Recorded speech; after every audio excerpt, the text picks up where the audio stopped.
Friends, welcome to our channel. So ద్వారకాలో Dwarkeshwar temple చూశారు. ఇక్కడ ద్వారకాలో ఉన్న అన్ని టెంపుల్స్ కూడా ఒక్కొక్క టెంపుల్ ఒక్కొక్క అద్భుతం. సో ద్వారకా టూర్ అంతా కూడా మిస్ కాకుండా చూడండి. ఇప్పుడు మనం వెళ్తున్నాం రుక్మిణీదేవి టెంపుల్కి. సో ఇది 2500 ఇయర్స్ బ్యాక్ కట్టిన టెంపుల్. సో ఆల్మోస్ట్ ద్వారకాలో ఉన్న టెంపుల్స్ అన్నీ కూడా సముద్రం ఒడ్డునే ఉన్నాయి. కొన్ని అయితే మునిగిపోయి ఉన్నాయి అలా చెప్తున్నారు కదా. సముద్రంలో మునిగిపోయిన ద్వారకాను కూడా రహస్యాలు ఇంకా వెలికి తీస్తూనే ఉన్నారు. కాకపోతే నేను మళ్ళీ నెక్స్ట్ ఎపిసోడ్లో ద్వారకా మునిగిపోయిన గుడి, బయట వచ్చిన గుడిని కూడా మీకు చూపిస్తాను. ఇప్పుడు మనం రుక్మిణీదేవి టెంపుల్ దగ్గరికి వచ్చేసాం. ఇది కూడా సముద్రం ఒడ్డునే ఉంది. ఇక్కడ ప్రతి ఒక్కటి కూడా మనం చూసినట్లయితే అసలు ఎలా కట్టారా, ఇంతంత రాళ్ళని ఈ విధంగా చెక్కడం అనేది నిజంగా ఒక అద్భుతం అనిపిస్తుంది. ప్రతి టెంపుల్లో కూడా మనకు ఈ పావురాలు అనేటివి మామూలుగా ఉన్నాయి, లేదంటే పక్షులు ఉన్నాయి. ఇదేంటో ఒక ఆనవాయితీ లాగా అయిపోయింది అనమాట. ద్వారకాలో పక్షులు లేదా పావురాలు లేదా దూడలు, ఆవులు ఇలాంటివి అయితే కంపల్సరీ ఉన్నాయన్నమాట.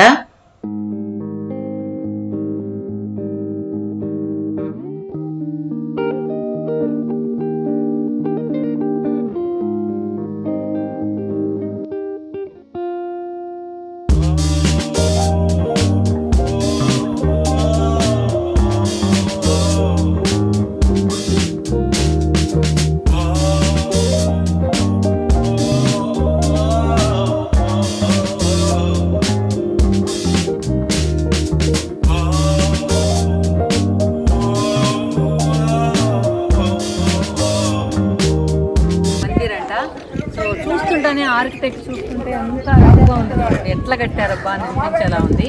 సో ఆల్మోస్ట్ 1000 ఇయర్స్ బ్యాక్ కట్టిన టెంపుల్స్ అనమాట. ఇప్పుడు మనం అందరూ చూస్తుంది కూడా ద్వారకాలోని. సో ఇప్పుడు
చాలా బాగా నచ్చింది. ఇదేంటంటే మనం అప్పుడప్పుడు చూడలేము అనమాట ఇలాంటివి. సో అన్ని వందల సంవత్సరాల కట్టిన కట్టడాలు కూడా మన వీడియోలో చూసినట్లయితే చాలా వరకు చెక్కు చెదరలేదనమాట. సో చూసారా, మొత్తం ఇక్కడ ఉన్న టెంపుల్ కావచ్చు, ఇక్కడ ఎంట్రన్స్ కావచ్చు, అది తర్వాత ఇక్కడ ఉన్న ఆర్చ్ ఇది కావచ్చు. చూసారు కదా ఎంత పనితనం ఉందో. ఈవెన్ గోడలు కూడా, ఇక్కడ ఉన్న గోడలు ఎంతెంత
అన్నమాట. మొత్తం కూడా ఆ టెంపుల్ కి ఆ సముద్రం అలలు అలా వస్తుంటే మనం అలల తాకిడితోనే బ్రిడ్జి మీద వెళ్లాల్సి ఉంటుంది. నాకైతే చాలా ఎక్సైట్మెంట్ గా ఉండింది ఆ టెంపుల్ కంపల్సరీ చూడాలని. కానీ నేను అక్కడికి వెళ్ళాక చాలా డిసప్పాయింట్ అయ్యాను. ఏంటంటే ఆ వాటర్ ఏదైతే సముద్రం నీళ్ళ ఆ బ్రిడ్జ్ మీద వస్తున్నాయో అవి రావట్లేదు అన్నమాట. సో నేను ముందు చూసిన వీడియోలో ఉండింది, కానీ ఇప్పుడు ఏంటంటే చుట్టూ కొంచెం మట్టి అంతా వేసేసి, రాళ్ళు వేసేసి ఆ బ్రిడ్జ్ దగ్గర అంతా కూడా నీళ్లు రాకుండా చేశారు. అందువల్ల నాకు ఎంత ఎక్సైట్మెంట్ గా ఉండిందో అక్కడ పోయిన తర్వాత బాగా డిసప్పాయింట్ అయ్యానమాట.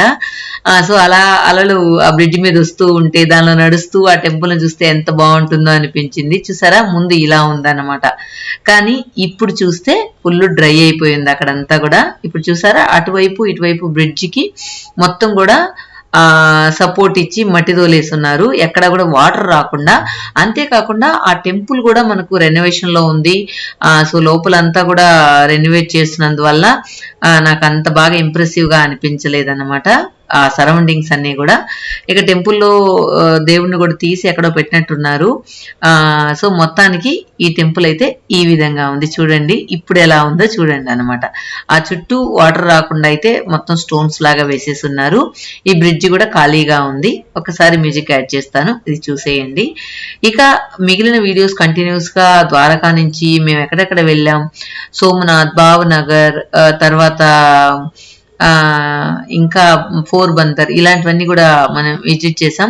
సో అవన్నీ కూడా 1 by 1 మీరు చూసేయండి మిస్ కాకుండా. ఎందుకంటే ఇప్పుడు నేను చూపిస్తున్న ప్రతి ఒక్క టెంపుల్ కూడా ఆల్మోస్ట్ 1000 years ముందు, అంటే